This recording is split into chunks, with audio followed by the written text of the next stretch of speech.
प्यारे दोस्तों, जैसा कि मैंने आपको बताया कि सतगुरु कबीर साहब की भक्ति बिल्कुल अलग, सारी दुनिया से, सारे समाज से, सारे धर्मों से बिल्कुल अलग। कबीर साहब की भक्ति में ऐसा नहीं है कि हम कबीर साहब को इष्ट देव मान के उनकी पूजा करते हैं या फिर उनके किसी मंदिर में माथा टेकते हैं या फिर उनकी किसी मूर्ति की पूजा करते हैं या फिर उनसे हमारा कोई, उनके शरीर से हमारा कोई संबंध होता है। ऐसा कुछ नहीं है।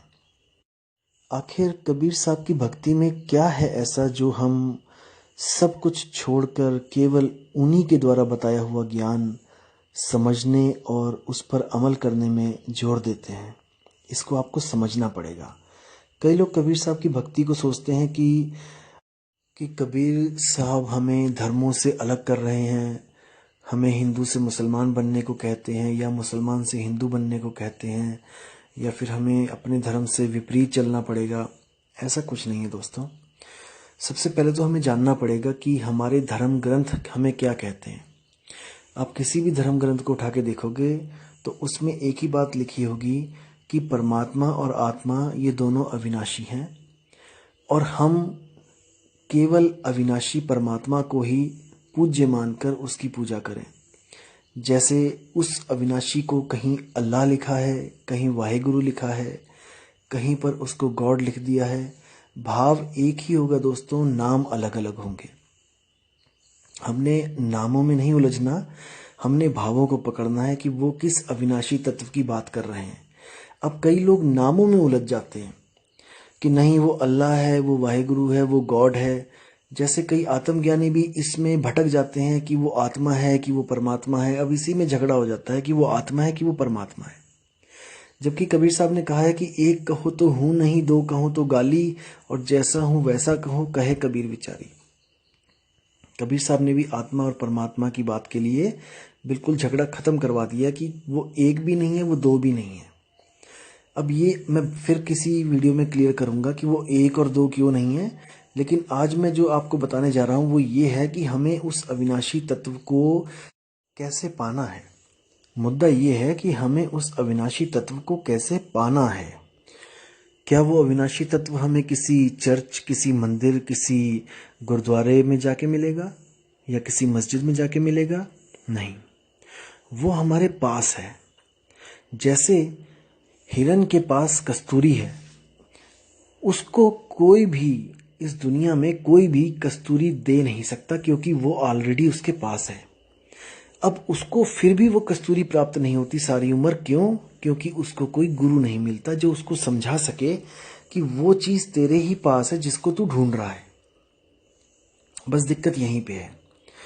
हम भी क्या करते हैं, हम सारी उम्र खुद से ढूंढने में लगे रहते हैं। जैसे एक हिरन सारी उम्र अपनी कस्तूरी को ही ढूंढता रहता है और अंत में वो एक दिन मौत को प्राप्त हो जाता है, लेकिन उसको सारी उम्र वो कस्तूरी नहीं मिलती और वो कस्तूरी उसके पास होते हुए भी उसकी कोई मदद नहीं कर सकती। इस पे विचार करना पड़ेगा दोस्तों, मैं क्या कहना चाह रहा हूं। जैसे आपको पता है कि हर संत कहते हैं कि परमात्मा हमारे पास है, आत्मा हमारे पास है।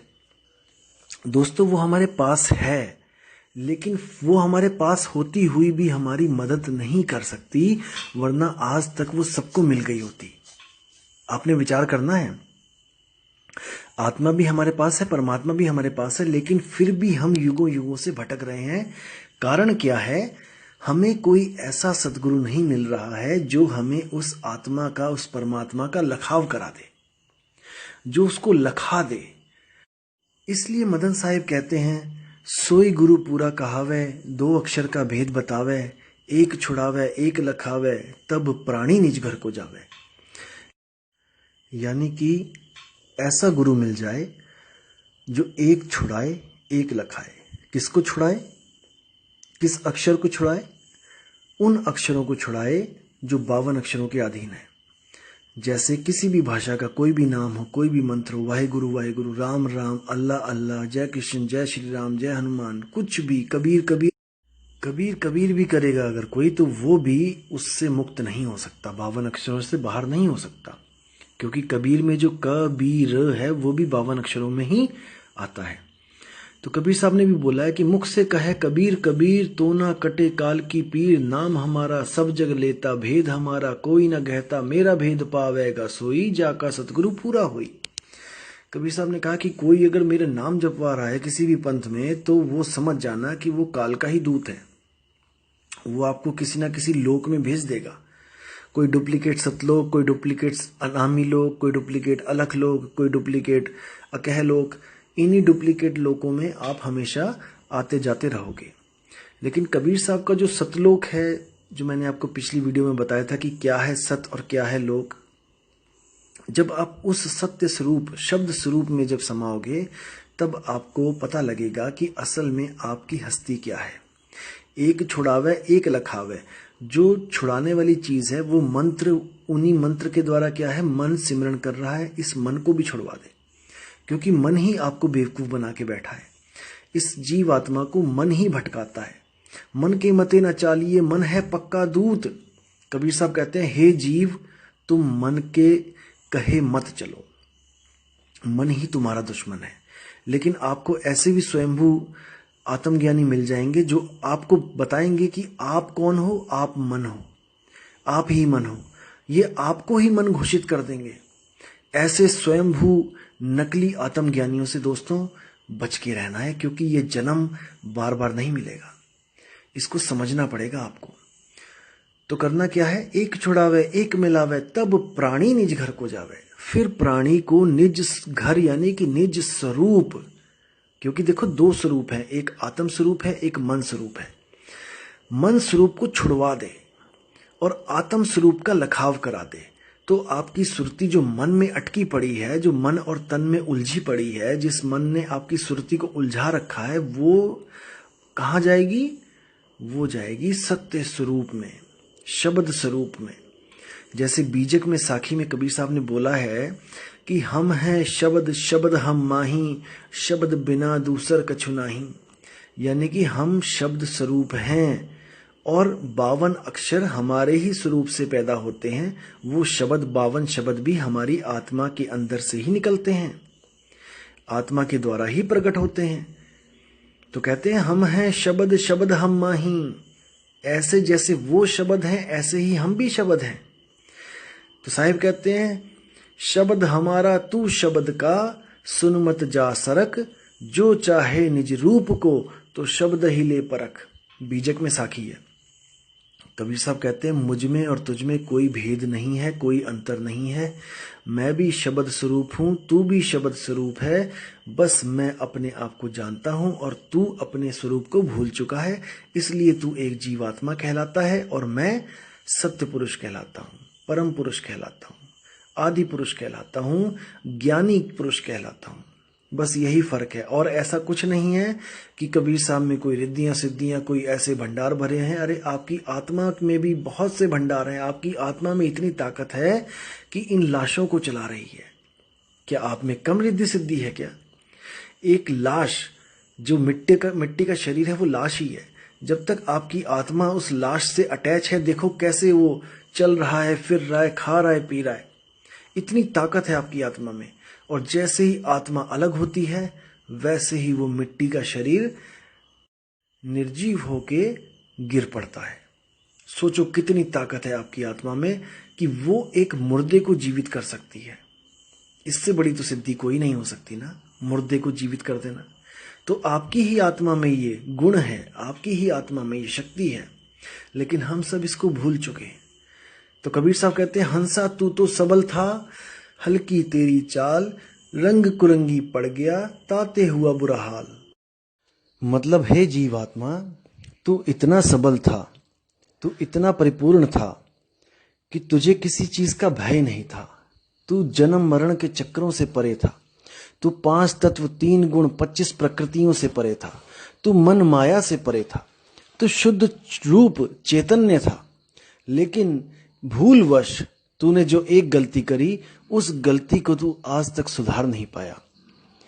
अगर तू खुद सुधार सकता होता तो अब तक तो कब का सुधार लिया होता। लेकिन आज भी तू यहीं भटक रहा है इसी दुनिया में। इसका मतलब युगों युगों से तू गलतियां करता आ रहा है। और तू आज तक उस सही ठिकाने नहीं पहुंच पाया है। ये प्रमाण है, ये प्रमाण है कि हम लोग आज यहां भटक रहे हैं। यही प्रमाण है कि हम लोग आज भी फंसे हुए हैं और ऐसा ही समय आने वाले जन्मों में भी आएगा। हम ऐसे ही बैठे होंगे और ऐसे ही विचार कर रहे होंगे कि हम कैसे निकलें। अब याद रखो दोस्तों कि अनंत युगों तक अगर उस आत्मा ने हम पे कृपा नहीं करी तो अब कैसे कर सकता है। अनंत युगों तक अगर उस परमात्मा ने हम पे कृपा नहीं करी तो अब कैसे कर सकता है। अभी भी नहीं करेगा और वो कभी भी नहीं करेगा जब तक हमने एक भेदी सतगुरु की शरण ना ली तो।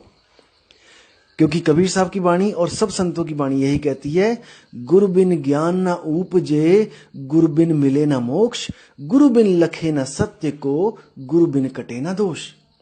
बिना गुरु के आपका ज्ञान हो ही नहीं सकता, आपको कल्याण वाला ज्ञान मिल ही नहीं सकता। आपको ज्ञान तो हो सकता है बिना गुरु के। कैसा ज्ञान? इस 3 लोक का ज्ञान। आप किसी भी तरफ, किसी भी सड़क पे जाओ जहां पर कोई भी ना हो, आप उस सड़क पे जाओ, 1 किलोमीटर 2 किलोमीटर चलो, आपको ज्ञान हो जाएगा कि इस सड़क पर क्या क्या चीज थी, क्या क्या मैंने वहां पर देखा। ये ज्ञान आपको स्वयं हो रहा है, प्रकृति से आप तक पहुंच रहा है। आपको गुरु बनाने की जरूरत नहीं है। लेकिन जब आप आत्मज्ञान में आते हो तो वहां पर भेद होते हैं, रहस्य होते हैं। रहस्य तब तक नहीं पता चलते जब तक कोई रहस्यों को जानने वाला हमें ना बताए। इसलिए बोला गया है कि सोई गुरु पूरा कहा है, 2 अक्षर का भेद बताए। भेद यानी कि रहस्य। वो रहस्य जब तक आपको नहीं पता लगेगा, जब तक आप कदापि मुक्त नहीं हो सकते। इसीलिए वो रहस्य स्वयं से प्रकट नहीं होते हैं। वो रहस्य परमात्मा आत्मा का छोड़ो, इस दुनिया के रहस्य स्वयं से प्रकट नहीं होते हैं। कोई आपके खिलाफ षड्यंत्र रच रहा है, तब आप किसी ना किसी से पूछोगे कि भाई वो मेरे लिए क्या बोल रहा था, वो मेरे खिलाफ क्या बोल रहा था। आपको पता लग गया कि कोई बंदा आपके खिलाफ कुछ कर रहा है, तो आप स्वयं से नहीं जान सकते कि वो मेरे खिलाफ क्या कर रहा है।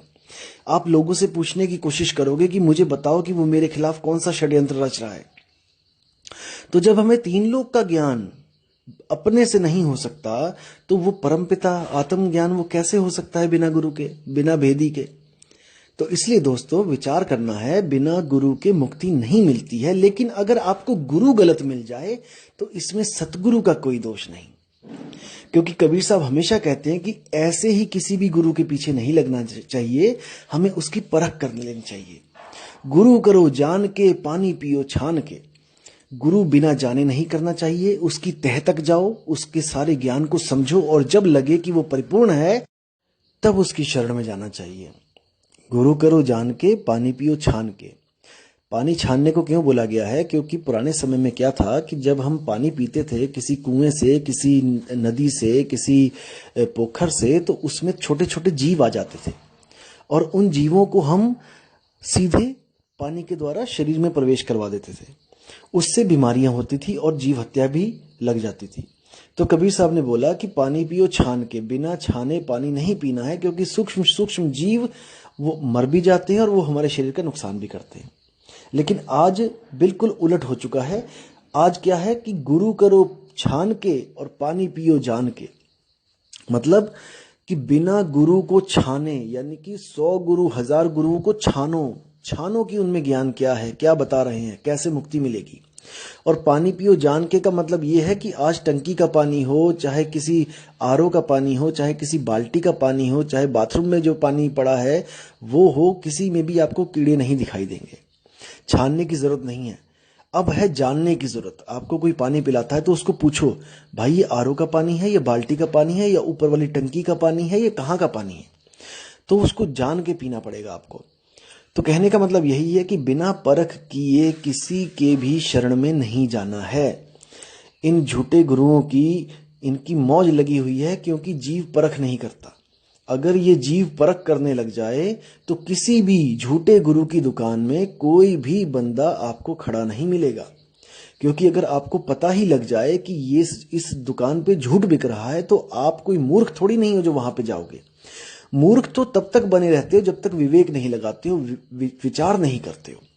तो भाई संत आपको विचार भी देंगे और विवेक भी देंगे, लेकिन सत्य असत्य का निर्णय तो आपको स्वयं करना पड़ेगा कि जो आप बात सुन रहे हो ये सच है या ये झूठ है, ये आपको देखना है।